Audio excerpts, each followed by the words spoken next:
জীবন মাছ মাংস খেয়ে ডিম পেঁয়াজ রসুন খেয়ে এখন আবার বড় সাধু নাকি এখন ওসব ভালো লাগে না?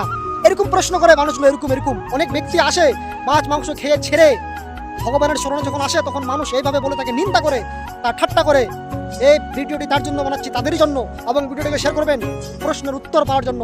শুনুন, ভগবান শ্রীকৃষ্ণ শ্রীমদ্ ভগবত গীতার মধ্যে ৮ম অধ্যায় শ্লোক নম্বর ৬৬-তে বলেছে যে সর্বধর্ম পরিত্যাজ্যম মামেকাং শরণং ব্রজ আহং ত্বং শরণে প্রাপ্যেব মোক্ষাস্মি মা শুচি। অর্থাৎ সকল প্রকার ধর্ম পরিত্যাগ করে ধর্ম অর্থাৎ ধারণ করা, যিনি কুকর্মকে ধারণ করে রেখেছিলেন, যিনি কুখাদ্য কুবাক্য এইসব যেগুলোকে যিনি ধারণ করে রেখেছিলেন, সেই প্রকার ধর্মগুলোকে ত্যাগ করে তুমি যদি আমার শরণে আসো আমি তোমাকে সকল পাপ থেকে মুক্ত করবো। ভগবান শ্রীকৃষ্ণ বলেছেন তিনি সকল পাপ থেকে মুক্ত করবেন। পাপ থেকে প্রায়শ্চিত পাওয়ার একটি উপায় আছে, যে যেগুলো পাপ করেছি আজ থেকে যেন আমরা সংকল্প করি, হে মাধব হে কৃষ্ণ আর দ্বিতীয়বার কোনো পাপ করবো না। তখন ভগবান শ্রীকৃষ্ণ তাকে সকল পাপ থেকে মুক্ত করে দেয়।